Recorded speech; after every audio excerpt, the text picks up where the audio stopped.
Hello guys, and welcome back to a car that absolutely sets the benchmark when it comes to performance cars. This is the BMW M4 Competition, a car equipped with over 500 brake horsepower. This is the 2022 model, registered on a 72 plate, so it is of course the newer facelifted version. In today's video we'll be exploring the sound this car produces, the power, the performance, and of course the looks on the inside and out. My name is Will, and this is ALX Specialist Cars.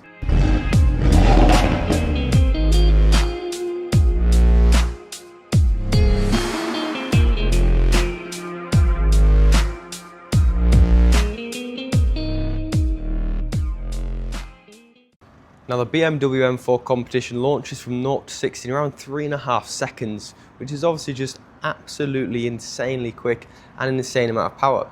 Though this car is a very quick car, it is also one that's very comfortable and well equipped. So it is a car you could use every day. It's not just a car that's so overpowered you can only use it on a weekend. You can indeed use it every day. The M4 Competition, as mentioned, is the newer, more facelifted version. Now, if I'm honest, when these first came out, I wasn't overly keen on the redesign, but now I've seen them a few times, they've really grown on me. I think these look super cool. Namely, from the front, it's the redesigned kidney grills. So you've got the two sort of sections like that, which just sit a little bit differently from the previous generation. M4 Comp badge just on there. And again, that is the main thing from the front that people weren't ever so sure about, but now I feel everyone really does love them. Now they've become a little more familiar. I suppose that's always the case. When there's a car a little bit different, it comes out, it's new, it's different, people are never too sure. Give it a few weeks, a few months, and they absolutely love it. This example here is sat upon 19-inch competition alloy wheels, and of course the competition does come with the red calipers as standard, so it really does set the car off and give it the menacing look that these do hold. The car's finished in Brooklyn grey, and the gloss black highlights are just evident throughout the car. For example, the front splitter is gloss black, the door mirror is gloss black, the side skirt's gloss black, and this one actually has the carbon fibre roof. So not gloss black, but fully carbon fibre, which really does set the competition off just to a different level. Now, as mentioned, this is the two-door coupe, of course, that's what the M4 is, but the space you get on them is actually very plentiful indeed.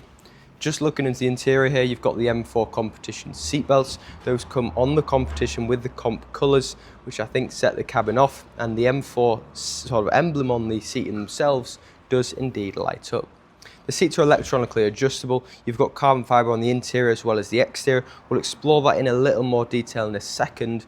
Hidden behind the privacy glass, you do have two seats in the rear as well, so there is space for your family and friends. And the seats in the rear, surprisingly, are actually usable. They're not like some of these cars where you've got two seats, but you know you can only use them if you're a child. They are actually usable seats in the back.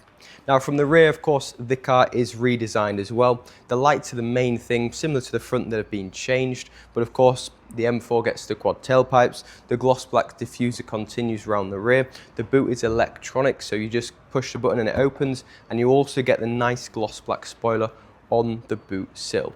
I feel the M4 Competition is just one that looks extremely balanced. It's not over the top, it's not on your face, but if you know what you're looking at, or even if you don't know what you're looking at, you still get the hints, you get the glimpses of the carbon fibre, and you know it's something very special. Closing the boot up, just push the button, obviously it sweeps on closed like that. Now, a few of the things you may have noticed walking around the car, for example, that there is the reverse camera, but it also had one on the front and the sides. That's because it's got the 360 surround view cameras. It's got a few other options on the interior as well. For example, the Technology Plus pack. That comes with the wireless charger. It comes with heads-up display. It's got the heated steering wheel as well. That is, again, an additional option. Though the M4 Competition comes with an abundance of specification, it has got sort of stuff that takes it above and beyond. Now, as a driver of the car, as mentioned, electronically adjustable seats. They're also memory function, that's indicated on the door card there. And the carbon fibre continues to the steering wheel. It is, of course, a petrol automatic, but you can use the paddles on the back. The M1 and the M2 will hop inside the car now and explain exactly what they do, but they change everything from how the car feels to how it sounds. So guys, now we're in the M4 Competition. The car's covered just under 19,000 miles, and the condition, I would say, absolutely represents that. It's very good indeed. Now, the M1 and the M2, what exactly do they do?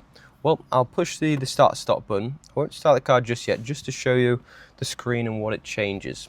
The M1 is essentially your sport mode. That changes exhaust tone, it changes the suspension ever so slightly, it changes the steering feel.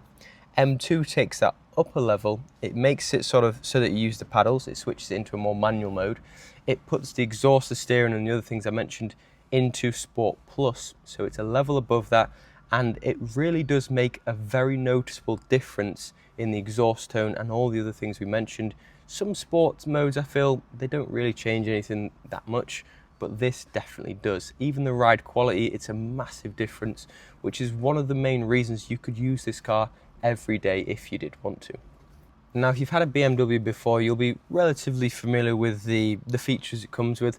BMW, they're nice. They keep it all fairly similar inside. There is some updates, of course, but it's all quite self-explanatory. For example, the heated seats, the air conditioning are all still manual buttons, which is nice. It's not all on the screen, but the screen is very usable as well. It's touchscreen. You've got your media, you've got navigation, all your normal stuff you would expect. It's got Apple CarPlay and Android Auto. Under the carbon fibre tray here, this actually lifts up to reveal twin cup holders, a USB port and a wireless charger. The trim that surrounds the gear shifter is all again carbon fibre, and the gear shifter itself, if you take a close look, you've got the M colours on there, which similar to the seat belts, I just think is a really nice touch, and it does make it feel, you know, a special place to be on the inside, but also a very special thing to look at from the outside. The leather armrest also lifts up to reveal even more storage. You've got a USB-C charging port in there because, of course, with the newer mobile phones only taking the C, you actually have both on the M4 Comp, which is brilliant and makes it usable for absolutely everyone. Now, finally, just before we check out how the car sounds, the most important thing about the car, it does actually have Harman Kardon speaker system as well. So if you're not overly fussed about how the exhaust sounds, then the speakers are equally as impressive. We'll start the car up now and check out how it sounds in the different modes.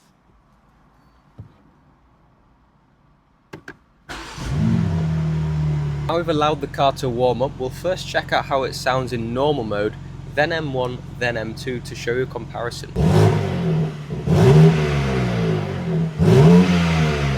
So that was normal, sounds pretty good indeed.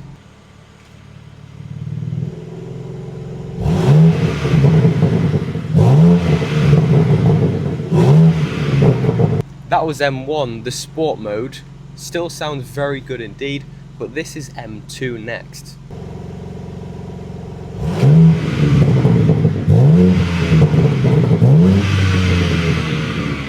And what you guys heard there was M2, which puts everything in Sport Plus, and is personally my favourite mode. But I do think the change is actually quite, well, in person at least, it's massive and it is actually noticeable. So when you are just cruising along and you don't want the noise of the exhaust, the stiffness of the steering wheel and the suspension, then you don't have to have it. I feel this makes it a usable everyday car with the addition of the heads-up display, the heated steering wheel. It's a year-round car with over 500 brake horsepower, and of course these cars also come with xDrive, which does make them all-wheel drive. Even though it's so powerful, when it does come to the wet and wintry weather, these are still absolutely usable. If you would like any more information, videos, pictures, or just have any questions about the M4 competition, then please do get in touch with me. My name's Will, I'll be more than happy to help, or any other team for that matter would be also. Thanks for watching, guys. This was the M4 competition, and we'll see you next time.